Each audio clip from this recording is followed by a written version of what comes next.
Welcome to this ground lesson on VFR cross-country flight planning. This presentation is designed to guide you through all the critical components involved in planning a safe and efficient cross-country flight. We'll cover types of navigation, altitude selection, pre-flight actions, detailed planning procedures, alternate planning, loss procedures, and more. The references used throughout are from the Airplane Flying Handbook and the Pilot's Handbook of Aeronautical Knowledge. Let's begin with the three main types of navigation involved in a VFR flight: pilotage, dead reckoning, and radio navigation. Pilotage is navigating by visually identifying landmarks such as lakes, rivers, roads, mountains, or cities. It's a foundational skill for VFR pilots and essential for situational awareness. Dead reckoning involves navigation by time, speed, direction, and distance. It's about calculating where you should be based on your heading and performance, even without visual or electronic cues. Radio navigation utilizes ground-based aids like VOR, DME, or satellite-based systems like GPS. These tools provide precise positioning and tracking. Lastly, regardless how you are navigating, you can always request flight following. If ATC is not too busy, they will give it to you. And that allows you access to basic radar services, which include traffic advisories, safety alerts, and even limited radar vectoring when workload permits. When flying VFR, all pilots are required to fly at or above the minimum altitude for a safe flight. That's regulated by 91.119, which summarizes as follows. Over congested areas, you must fly at least 1,000 feet above the highest obstacle within a 2,000-foot horizontal radius. In non-congested areas, you'll need to maintain at least 500 feet AGL. Over open water or sparsely populated areas, you'll need to remain at least 500 feet from any person, vessel, vehicle, or structure. When it comes to cruise flying, there is also a specific set of altitudes that pilots are required to follow, depending on the magnetic course they are flying. If a pilot is above 3,000 feet AGL and below 18,000 feet MSL, then the rules are: from 0 to 179 degrees, fly odd thousands plus 500. For example, 5,500 feet. From 180 to 359 degrees, fly even thousands plus 500. For example, 6,500 feet. Using this convention helps increase separation with other aircraft that might be coming in the opposite direction. Each pilot in command shall, before beginning a flight, become familiar with all available information concerning that flight. The Regulation 91.103 goes beyond and state the specifics that a pilot must know before a flight beyond the vicinity of an airport. Remember the acronym NWKRAFT: NOTAMs, weather reports and forecasts, known ATC delays, runway lengths at intended airports, alternate airports available. Fuel requirements: 30 minutes reserved for day, 45 for night. Takeoff and landing performance data: use risk management tools Refine MISI like PAVE and I'm Safe for risk management and make a well-informed go-no-go decision. All right, let's go ahead and start a cross-country flight. Here's an example of the steps a pilot can take when creating a flight plan. First, review the destination airport and runways. Ask yourself if you feel comfortable with that airport, terrain, runway type, etc. If not, select another airport nearby. Second, trace your route on a chart. Select checkpoints and cruising altitudes. You should plan your route in a way that minimizes risk. Also watch for the different airspaces along the route and equipment requirements in order to cross them. The third step is where you will spend most of the time. Calculate the aircraft performance along that route. Find the course, heading, time, distance, true airspeed, ground speed, and fuel burn for each segment of your route. At this step, you will also calculate the top of climb and top of descent. At the end, you will have a navlog that tells you how long the flight will last and the total fuel needed. Steps 4 and 5, you calculate the runway you will need for takeoff and land, as well as your weight and balance. On step 6, you will identify possible alternates you can divert to, in case something does not go as planned. For example, if your destination airport closes or become IFR. Speaking about IFR, on step 7 you will do a full weather analysis. You will look into cloud ceiling, icing, terminal forecast, among others. You will also check NOTAMs, and then make a go or no-go decision. Finally, on step 8, you want to make your live easier while in the air. I recommend writing down all the frequencies you will need, write down the traffic pattern for each airport you are planning to land, and have everything printed out.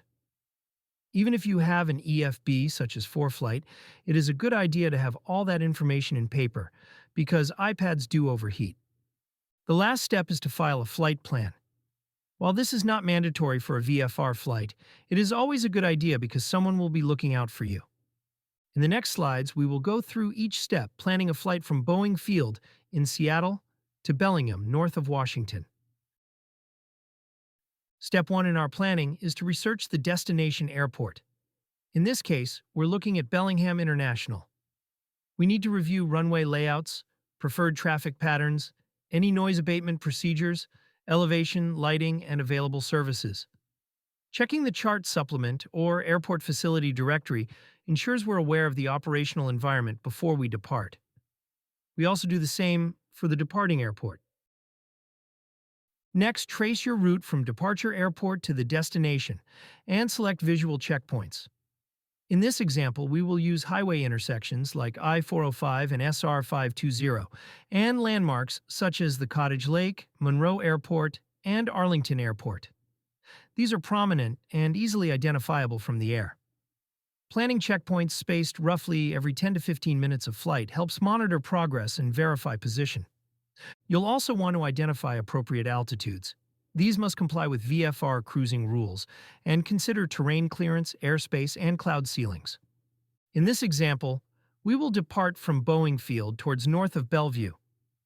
We opted to not try a direct flight because that would put us in the center line of different busy runways and also would require us to fly over Seattle. By shifting our leg to the right, we eliminate that problem and get a more calm flight, still close enough to different airports that we can use as alternates. We will fly by pilotage to our first checkpoint. Once we cross the highway intersection, we will know that the low ceiling class Bravo airspace is behind us, and we should be able to climb further. Then, few minutes later, we will clear the next Bravo ceiling and will be allowed to climb again. That checkpoint will be the Cottage Lake. Problem is, that lake is not always easy to see, so we will also leverage VOR navigation. More precisely, we will tune into the 120 radial from the Pane VOR, and when we cross it, we know the lake should be right below us. As you can see on the profile view of the route, there will be several step-ups until we are clear of the Bravo ceiling and allowed to proceed to our cruise altitude of 4,500 feet. We are using dead reckoning for most of the route, combining with pilotage to verify we are in the right place. GPS will make everything way easier, so we will use that as well. Now we estimate performance for the climb segment. This includes time to climb and fuel burn. This data will come from the POH performance tables. For example, let's say an airplane will climb from 2,000 to 6,000 feet. By looking at the Cessna 172 Pilot's Operating Handbook in the right-hand side, we can identify the time it will take to get to 2,000 feet and how many gallons of fuel the airplane will burn. Then we look at the same information for the 6,000 feet row. Finally, we subtract one from the other to find that climbing from 2,000 to 6,000 will take 7 minutes, burn 1.4 gallons, and cover 9 nautical miles if the winds are calm. We will use this in our navlog. I went ahead and pre-populated a table with time and fuel burn for the specific climb segments we will need. With the climb complete, we now plan the cruise portion of the flight. We will estimate true airspeed and fuel burn based on power setting and pressure altitude. I personally like to cruise at 2,300 revolutions per minute in a Cessna 172. You can see that at different altitudes between 2,000 and 6,000, and without speed fairings, the airplane will fly at approximately 100 knots true. So let's use that. Fuel consumption is expected to stay between 7.4 and 8.1 gallons. For planning purposes, I will assume 9 gallons, just to add some margin and play on the safe side. This cruise performance helps determine ground speed and leg times when you apply wind correction. Now let's start populating the navlog. As I mentioned earlier, there will be several climb legs until we clear the class Bravo above us. This means we will need to calculate top of climb for each one of those legs. But for now, I want to simplify a little. Let's assume there will be no climbs. That's because I want to explain first, how do we plan each leg without adding complexity? After we do this navlog without top of climbs, we will do it again, adding all the top of climbs needed, and you will see the difference. So in this example, we first enter the true course, calculate the magnetic course, and altitude. We can also go ahead and populate the true airspeed and the leg distance. We also know how many gallons per hour the plane will burn, so we will add that as well. Now, everything that is left is what we will need to find out or calculate. Let's start with the wind. We can use the Aviation weather website to get winds aloft forecasted for the time of the flight. With that information and the true airspeed, we can use the E6B to calculate the wind correction angle, the magnetic heading, and ground speed. With ground speed and distance, we can calculate the time it will take to fly that leg. And with time and fuel burn rate, we can calculate the total fuel burn for the leg. After populating each leg, we have the final results. The flight will take a total of 52 minutes and will burn 10.6 gallons of fuel. This already includes 3 gallons that we are considering for taxiing, which is relatively high. But Boeing Field is a busy airport, and sometimes taxiing can take a while. Let me quickly address top of descent. We will be flying at 4,500 feet, and we will need to descend to 1,200 feet, which is the pattern altitude at Bellingham. This means we will need to lose a total of 3,300 feet of altitude. Assuming a rate of descent around 500 feet per minute, that means we would take approximately 6 minutes to descent. By looking at the charts, considering winds and ground speed, this means our top of descent will be somewhere near Eliza Island. So now we know that once we get at that spot, we can initiate our descent. Okay, now that you understand the concept, let's redo the navlog, adding the multiple top of climbs that this route requires. We begin by populating everything that we know in the navlog. And that includes courses, altitudes, true airspeed during climb, fuel burn rate, and winds. Next, we calculate the wind correction angle and ground speed. Now we get to the part where things starts to become different than the previous slide. We need to find the distance, the location we will be, when we reach top of climb. We can do that by using time. Remember, this information comes from the POH. We calculated it a few slides ago. To climb from 0 to 1,500 feet, the airplane should take 2 minutes. With that information, and with the ground speed previously calculated, we now know that it will take 3 nautical miles for the airplane to reach top of climb. As you can see, we did not use the distance given in the POH, and that's because the information in that table was calculated for calm winds, which is not our case on this example. With the top of climb out of the way, we now move to the second part of the leg, where we will fly level at 1,500 feet. From Boeing Field to our first checkpoint, which is the highway intersection, the total distance is 8 nautical miles. Since we know that it will take 3 miles to reach top of climb, then it means there will be 5 miles left for level flight in that leg. We add this information in the navlog and then calculate everything else like we did before. From now on, we will continue the same process, finding each top of climb for each leg until we get to cruise. That means the top of climb before reaching the Cottage Lake, before reaching the Monroe Airfield, and before reaching the Arlington Airport. Finally, after populating the entire navlog, we can see the trip will take 54 minutes, and is expected to burn 11.6 gallons. This is slightly higher than the previous calculations, but it is more precise. The reason the difference was small is because the climbs were also small. Now, all the calculations we did before were manual. I did use an Excel file to make the math easier, but it was essentially manual. What if we use ForeFlight instead? Well, let's do it. Here's the navlog for the same route using ForeFlight. ForeFlight uses the aircraft profile that I had previously populated for it, and those are averages. Unless if you have the top subscription, you are limited on the precision of the performance data you can enter for your aircraft. Overall, even with that limitation, the results were pretty good. Total 53 minutes, which is 1 minute less than what we had calculated manually before, and 11.8 gallons of fuel burn. Slightly higher, but also very close. Note, though, that ForeFlight is not always right. The tool has its limitations. For example, when I recorded this lesson, even after adding all the step-up altitudes and climbs to my route, ForeFlight was still not able to plot them properly on the nav log.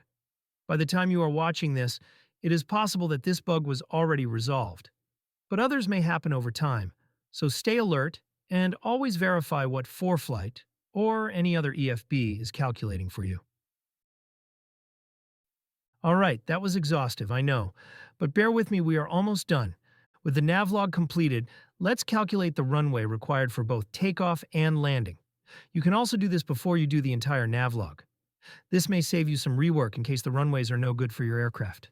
Anyways, the Cessna 172 Pilot Operating Handbook gives you performance tables for takeoff and landing. The way you do this is by first reading the notes, learning the weather at the time you are planning to take off or land, converting the altitudes to pressure altitude, and then finding the takeoff or landing distance on the table. This is pretty straightforward, but remember to read the notes and the conditions for which the performance numbers are valid. In my case, whatever result I get for runway required, I like to add at least a 50% safety factor to the final number. This is helpful, for example, in case I need to abort takeoff, have a less than ideal approach, or the density altitude is worse than initially forecasted. In this next step, we calculate weight and balance, which I'm not going to get into much details, since this was already covered in a previous lesson. Click on the link above if you want to learn more about it. The goal here is to ensure that the airplane will be within the weight and CG envelope during the entire flight. With the weight and balance completed, let's do now a full weather briefing. There are multiple ways to do that. You can self-brief using the Aviation Weather Center, or you can do a formal briefing through flight services. When using flight services, you can get a weather briefing in multiple ways. For example, you can log into 1800wxbrief.com, enter your flight plan, and have a formal written briefing to download. Alternatively, you can call flight service and talk to a person. Another option is to use an EFB such as ForeFlight. ForeFlight keeps the record of your briefing for a few days, so you will have proof that you did a weather briefing before the flight. Same if you use the government available options through flight services. However, if you just do your weather briefing by yourself, gathering information from different websites, for example, you will not have that track of record, which might become important in case you get involved in an incident or accident and you need to show that you did a proper weather briefing before the flight. Finally, if after the weather briefing and risk assessment, we decide to go ahead with the flight, the next step is to file a flight plan. Like I said before, this step is optional but highly recommended. You can file it through flight services by phone, radio, or online, or using an EFB software such as ForeFlight. Just remember, once you get to your destination, as a VFR pilot, you are responsible for closing the flight plan by calling flight services or through your EFB. If you fail to do so before 30 minutes after your ETA, the search and rescue procedures will begin. Okay, so now you are in the air. What if you encountered unexpected weather and you need to divert? In that case, you can use the GPS nearest page if you have one to find a suitable airport to land, or use a compass rose in your chart to find the proper heading to turn towards an alternate airport. Whatever you do, act quickly. Use rule of thumb computations to estimate how long it will take for you to get to the alternate and how much fuel it will burn. It is important to know if you will have enough fuel to get there and manage risks accordingly. If you get lost during your flight, remember the 5 C's: confess, climb, conserve, communicate, and comply. You can use GPS, landmarks, and VORs to help find your location. Most important, don't panic and use all resources available to you to reestablish your position. And I can't stress this enough. Don't be afraid of contacting ATC. They will be able to see you in their radar screen and help you out. To close this lesson, I want to also emphasize that we do cross-country flight planning with risk management in mind. We are not only planning routes and fuel, we are also planning what to do in case something goes wrong. We use the opportunity of planning to properly mitigate risks. For example, flying in areas with airports nearby, away from terrain, avoiding weather, select altitudes that gives us proper gliding distance to suitable landing areas, avoiding congested airspaces, etc. A great flight starts with a proper flight planning. And that wraps our lesson today. Thanks for watching. And if you like this content, please consider subscribing. This will help us create more lessons like this.